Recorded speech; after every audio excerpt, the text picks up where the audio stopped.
Leipzig, Germany, November 1923. Two men live side by side on the same cobblestone street. The first is a master of the arts, a concert pianist. He spent 15 years perfecting his craft, performing in the prestigious halls of Europe. His recordings were once the soundtrack of the elite. The second is a plumber. He learned his trade at 16 from an uncle who couldn't even finish middle school.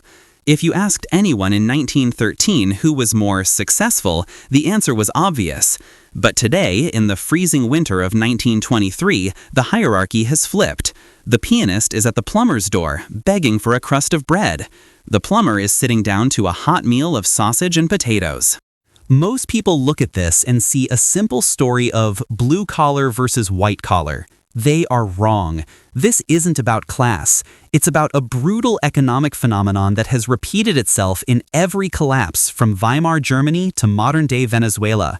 We call it the Great Inversion. Imagine Buenos Aires in December 2001.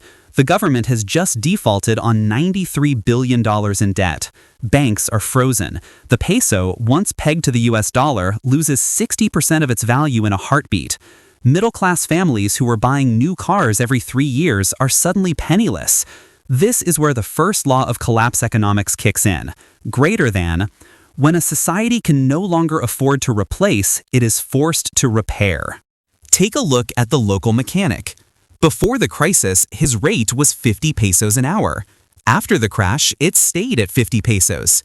In dollar terms, he became incredibly cheap, and suddenly he was the busiest man in the city. He wasn't just a mechanic anymore, he was essential infrastructure. Data from the 2001 Argentine crisis shows a startling trend. While employment in finance and retail evaporated, skilled trades, mechanics, electricians, and metalworkers held steady. In many cases, their real wages actually went up because everyone with a broken refrigerator or a leaking pipe needed them to survive.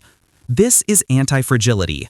Most skills are pro-cyclical. They thrive when the economy is booming. Repair skills are counter-cyclical. The worse things get, the more valuable you become. The shadow bankers of the street. In 2011 Argentina, men stood on the corners of Florida Street whispering one word: cambio, exchange. They were called arbolitos, little trees, because they stood still all day waiting for customers. These weren't PhD economists. Many hadn't finished high school. Yet, they possessed the most dangerous and lucrative skill in history: monetary translation. In a collapse, the official currency becomes noise. It's a lie printed on paper. But people still need to trade.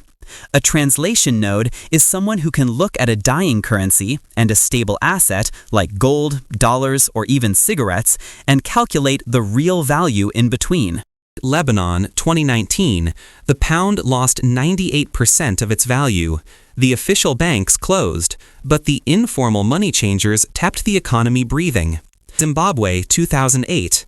When the government printed $100 trillion notes, the people who could price a bag of grain in rand, dollars, and barter were the only ones who didn't starve. Ray Dalio, in his study of the changing world order, notes that the final stage of a currency's life isn't a sudden pop, it's fragmentation. The person who can speak the language of multiple currencies during that chaos captures all the value. Moscow, 1992. The Soviet Union is dead. Inflation is at a staggering 2,600%. Store shelves are literally pieces of bare wood. Yet there was no mass famine. Why? Because of the dacha. Over 70% of Russian households owned a tiny plot of land. In 1992, these small gardens, representing only 3% of Russia's farmland, produced 92% of the country's potatoes and nearly all its vegetables. But here is the catch.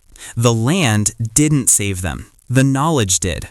The urban professionals who bought land as a status symbol but didn't know how to plant were just as hungry as everyone else. The families who survived were the ones who knew how to manage pests without chemicals, ferment and preserve food for a 6-month winter, save seeds for the next year. You can confiscate land, you can inflate away a bank account, but you cannot unknow how to grow a calorie. Why the Barefoot Doctor wins Havana, 1993. Cuba loses 80% of its oil and trade overnight. The hospitals have no lights, no antibiotics, and no anesthesia. A high-level surgeon with 20 years of experience finds himself in a trap. His skill is institutionally dependent. Without a sterile theater, a team of nurses, and a power grid, his skill is paralyzed. Thousands of doctors in Cuba ended up driving taxis just to eat. However, the barefoot medics, those who internalized the knowledge of biology and could set bones, treat infections with herbal antiseptics, and manage wounds without a hospital, became the most respected members of their communities. The modularity rule. The more stuff your skill needs to work, software, electricity, courts, offices, the more vulnerable you are. Skill type. Dependency. Vulnerability. Corporate lawyer.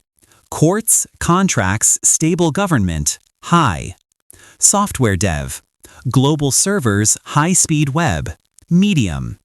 HVAC tech. Physical tools, local need, low. Food producer. Seeds, soil, knowledge, 0. Your degree is often a derivative. Its value is derived from the system that granted it. If the system fails, the derivative goes to 0. But a skill that addresses a fundamental human need, repair, translation, production, or healing, is the underlying asset. It works whether the Dow Jones is at 40,000 or 0. We spent the last 50 years being told that the future is digital and the trades are for those who couldn't make it in the office. But history's economic autopsies tell a different story.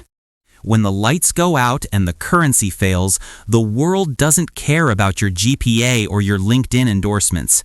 It cares about one thing. Can you make the world work again? Don't just collect credentials, collect capabilities.